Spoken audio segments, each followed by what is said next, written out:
نحمده ونصلي على رسوله الكريم أما بعد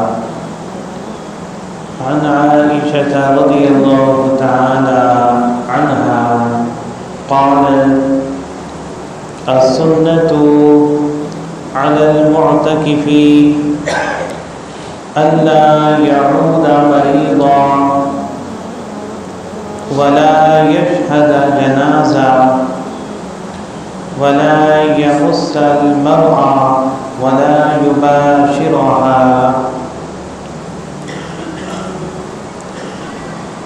ولا اعتكاف إلا بالصوم وفي مسجد جامع رواه أبو داود أو كما قال رسولنا صلى الله تعالى عليه وسلم۔ حضرات سامعین کرام، رمضان المبارک کا دوسرا عشرہ ہمارے درمیان موجود ہے کہ جسے مغفرت کا عشرہ کہا جاتا ہے،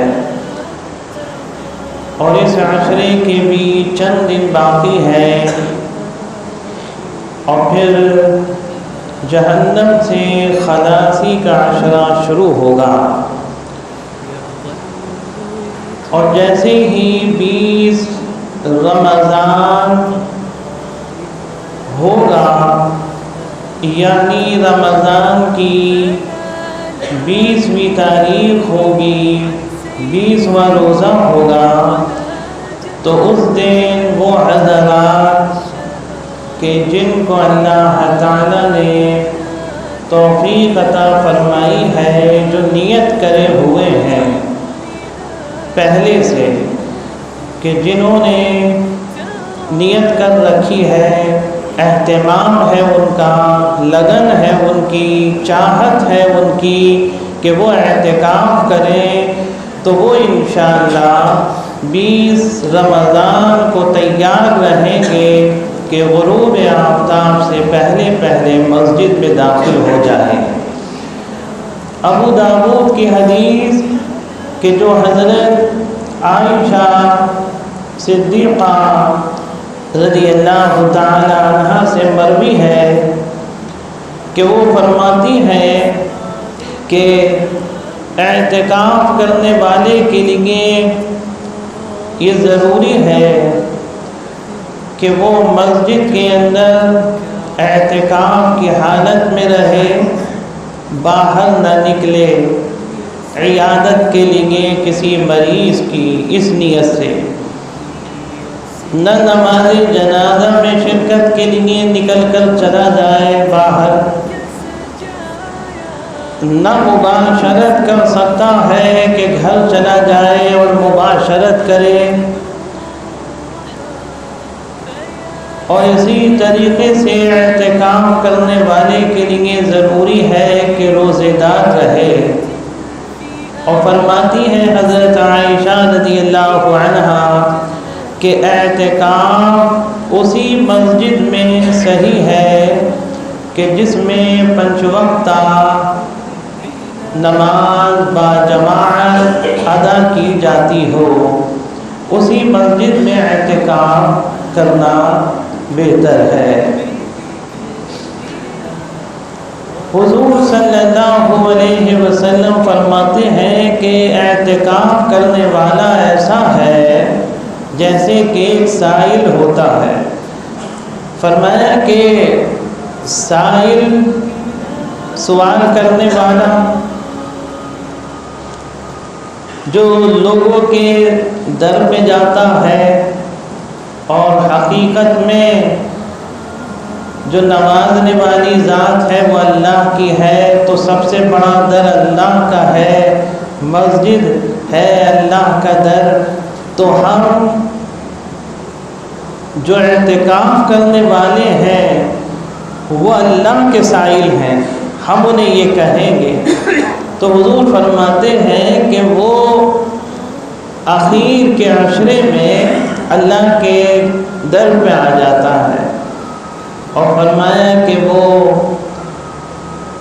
عبادت کے اندر، دعاؤں کے اندر، اوراد و وظائف میں اپنا وقت گزارتا ہے، بقدر ضرورت سونا اور زیادہ سے زیادہ وقت عبادت کے اندر، دعاؤں میں گزارتا ہے، تو حضور فرماتے ہیں کہ وہ صدا لگاتا رہتا ہے اللہ کے در پہ۔ اعتکاف کرنے والے جو حضرات ہیں وہ اللہ کے در پہ اخیر عشرے میں روزانہ اللہ کے در پہ ہی ہیں اور صدا لگا رہے ہیں۔ جو ان کا اعتکاف شروع ہوتا ہے 21ویں تاریخ سے اور چاند نظر آنے تک رہتا ہے، تو اللہ کے در پہ دنیا سے قطع تعلق ہے، دنیا سے کوئی مطلب نہیں ہے، اتنے دن صرف اور صرف اپنے پروردگار کے گھر میں ہے اور اس کی عبادت ہے اور اس کو راضی کرنا ہے اور اس کے در پہ صدائیں لگانا ہے۔ تو حضور فرماتے ہیں کہ پھر اسے ملتا ہی ہے، جیسے کہ کوئی کسی کے در پہ پڑ جائے۔ آپ دیکھتے ہیں بعض سائل ایسے ہوتے ہیں کہ وہ لے کے ہی ہٹتے ہیں، چھوڑتے ہی نہیں ہیں پیچھے۔ ارے صاحب تھوڑی سی مدد، ارے صاحب، وہ اتنا مجبور کر دیتے ہیں کہ نہیں دینے والا انسان بھی مجبوراً پھر اپنے آپ کو آزاد کرنے کے لیے دے ہی دے دیتا ہے۔ تو یہ تو بندوں کا حال ہے، لیکن وہ سب سے بڑا حاکم بادشاہ جو خوشی خوشی دینے کے لیے تیار ہے، اس کے یہاں تو کمی نہیں ہے۔ ہم تو اپنا حساب دیکھیں گے، اپنی ضرورت بھی دیکھیں گے، اللہ کی تو کوئی ضرورت ہی نہیں ہے، وہ تو سب خزانے بندوں کے لیے، وہ تو بے نیاز ہے ہر ضرورت سے۔ تو اللہ اپنے بندوں کو دینے کے لیے خوشی خوشی تیار ہے، مانگنے والا ہو۔ اور یہ حضرات جو اعتکاف کرتے ہیں، یہ اخیر عشرے میں اللہ کے در پہ رہتے ہیں، صدا لگاتے رہتے ہیں۔ حضور فرماتے ہیں کہ اللہ تعالیٰ پھر مغفرت عطا فرما دیتا ہے، نیکیوں کا سلسلہ حدیث شریف میں آتا ہے کہ ان کے لیے جاری ہو جاتا ہے۔ دیکھیے یہ جو قیدیں آئی ہیں حضرت عائشہ کی حدیث میں کہ مسجد سے کسی بیمار کو دیکھنے کے لیے نہیں جا سکتا، مسجد سے باہر کہیں شرکت کرنے کے لیے جنازے میں نہیں جا سکتے، مسجد سے باہر اور کسی ضرورت کے لیے دنیاوی کہ جو اتنی ضرورت نہیں ہے، جس کی کوئی مقصد نہیں ہے، نہیں جا سکتے۔ تو حضور فرماتے ہیں کہ یہ قطع تعلق تو ہوا ہے، لیکن حدیث میں جو فضیلت آئی ہے وہ یہ آئی ہے کہ اس کے لیے جو نیکی کے اعمال ہیں وہ سلسلہ جاری کر دیا جاتا ہے۔ تو میں اس کی تشریح دیکھ رہا تھا، تو انہوں نے صاحب مظاہر حق نے لکھا ہے کہ جیسے کہ نیک اعمال کیا ہیں جو اعتکاف کی آزادی کے بعد، اعتکاف کی حالت کے بعد وہ کرتا ہے۔ بیمار کو دیکھنے گئے، کسی کی مزاج پرسی کے لیے گئے، کسی کی مدد کے لیے چلے گئے، کسی کی ہمدردی کے لیے چلے گئے۔ حضور فرماتے ہیں یہ سارے نیک اعمال کے سلسلے اس کے حق میں جاری ہو جاتے ہیں۔ وہ سوچتا ہے فلاں میرے عزیز بیمار ہیں، دیکھ کر آتا۔ اعتکاف کی حالت میں حضور فرماتے ہیں یہ سارے حسنات، یہ سارے نیک کام، یہ سارے سلسلے اس کے لیے جاری کر دیے جاتے ہیں۔ تو یہ فضیلت ہے اعتکاف کرنے والے حضرات کے لیے۔ حضور نے پہلے عشرے کا بھی اعتکاف کیا، لیکن شب قدر حاصل نہیں ہوئی۔ درمیانی عشرے کا اعتکاف کیا، شب قدر حاصل نہیں ہوئی۔ اخیر عشرے کا اعتکاف کیا، اللہ نے آپ کو شب قدر عطا فرمائی۔ یہی مشن رہتا ہے معتکف حضرات کا، اعتکاف کرنے والے حضرات کا، کہ وہ تاک راتوں میں خاص اہتمام کریں اور شب قدر کو تلاش کریں۔ اب ایک ضرورت یہ ہے، غور کرنے کی بات یہ ہے، غور طلب بات یہ ہے کہ اعتکاف کا اہتمام ہونا چاہیے. ہیں اس طرح کے حضرات کے جو سال بھر انتظار میں رہتے ہیں، جن کی نیت رہتی ہے کہ ہم اعتکاف کریں گے. ایسا نہیں کہ 20 رمضان ہے، بیٹھے ہوئے ہیں، ایک دم ارادہ ہوا ارے بھائی اعتکاف کر لیتے ہیں. ایک شغل جسے کہتے ہیں مسجد میں آ گئے. یہ کوئی اہتمام نہیں ہے، یہ کوئی اس میں خلوص اخلاص کچھ نہیں نظر آ رہا ہے. اور ایک دوسری بات کہ ہمیں سب سے زیادہ جو عبادت کی طرف توجہ کرنا ہے وہ اس کے اصول اور ضوابط کو بھی دیکھنا ہے. اور اس عبادت کا مقصد کیا ہے؟ اپنے محلے کی مسجد کا پہلے حق ہے. یہ مسجد سونی ہے، اس میں کوئی احتکام کرنے والا نہیں ہے اور جامع مسجد میں بیٹھ گئے جا کر.